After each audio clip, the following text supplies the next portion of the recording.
Now to Brazil and the fallout from that attack yesterday on the country's Congress buildings and Supreme Court.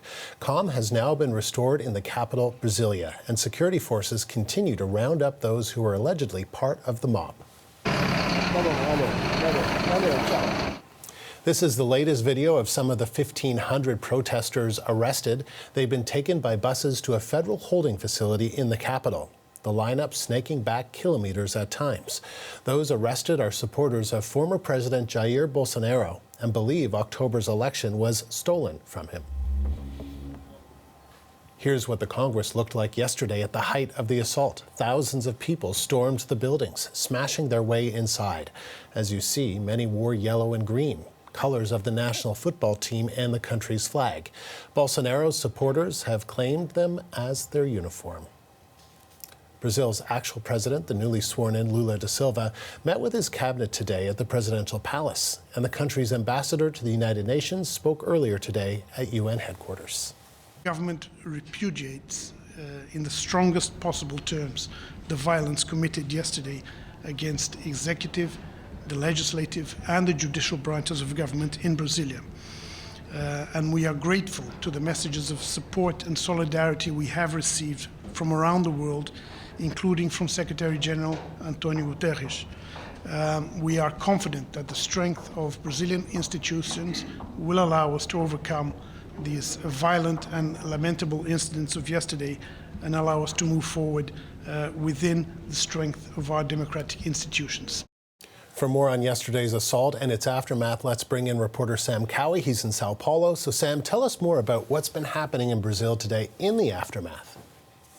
Yeah, the main thing is, as we said just now, is rounding up these protesters. Well, they're not protesters, vandals who have destroyed government property, and quite stunning scenes of them being all kept together in a federal police gymnasium.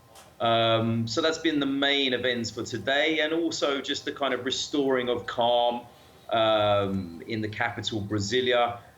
Going forward, you've had the Justice Minister Flavio Dino reiterate lots that the next step is to find who financed this, who banked this this act of violence, this attack, right? 80 buses arrived in the capital, Brasilia, on Saturday night, Sunday morning. That's gasoline, that's fuel, that's food, that's the bus hired themselves. There are moneyed interests behind this, attempted insurrection. So that's the next step for the Brazilian authorities and the government of Luiz Inácio Lula da Silva here. And they've said that that's going to be their priority going forward, but that they are also quite pleased with the way that calm has been restored. You've had the three branches of government come together and, repudiate this this violence. So in the meantime, in the short term, Lula's government has probably got a bit of a boost because there is unity around condemning this violence.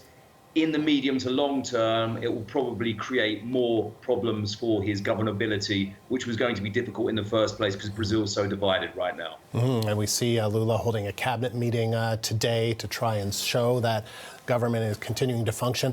This has the feel, Sam, of the January 6th attack on the U.S. Capitol in 2021, that the election was stolen. How similar is it to that? I mean, it's quite similar in many ways, right? You have a series of disinformation networks with disinformation being propelled by the executive, by the former executive, Jair Bolsonaro, as with Donald Trump in the United States, right? So you have a mixture of the president, the former president in this case. For a long time, Jair Bolsonaro sowed doubt on the electoral system, the same one that got him and his sons elected. So spent most of his presidency sowing doubt on the system, preparing, laying the ground for an eventual to be able to contest the election, basically.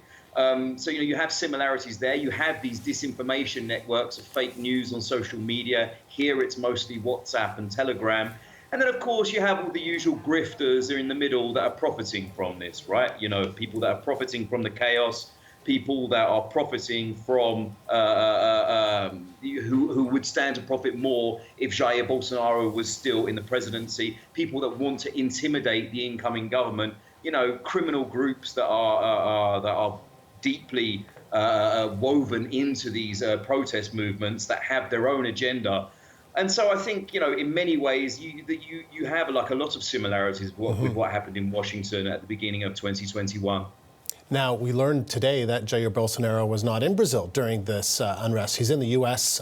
In hospital. What can you tell us about that? Yeah, I mean, he's in the U.S. He went to the U.S. Some people say that he fled to the U.S.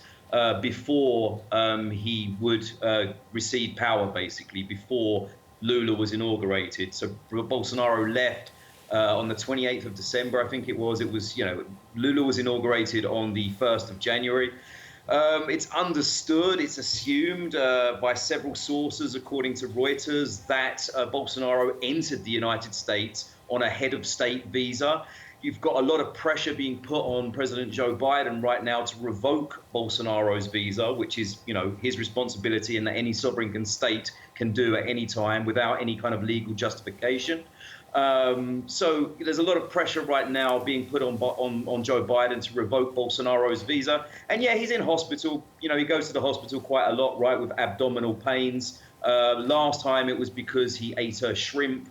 He swallowed the shrimp the wrong way or something like this. We saw him in KFC in Orlando just now. Maybe he swallowed a chicken bone wrong or something like that. A lot of these abdominal pains actually come down to the fact that when he was on the campaign trail in 2018, he was stabbed by a mentally ill man. It was like an assassination attempt. At the time, all of his political rivals, all of Bolsonaro's political rivals, wished him well and wished him the best and wished that he would get well soon.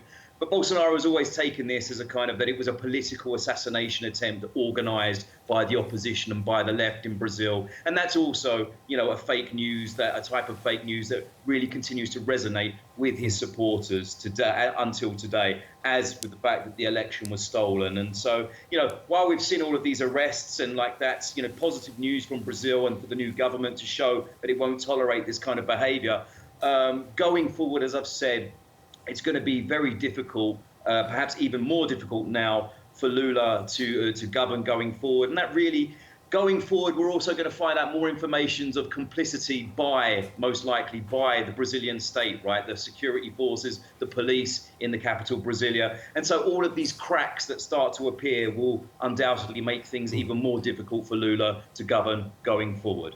Sam, thank you. Reporter Sam Cowie in Sao Paulo.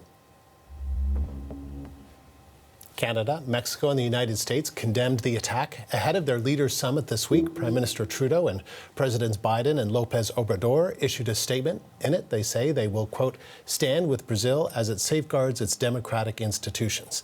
The statement goes on to say our governments support the free will of the people of Brazil. Trudeau, Biden, and Lopez Obrador are also promising to work with the incoming Lula administration in its attempt to secure a peaceful transfer of power.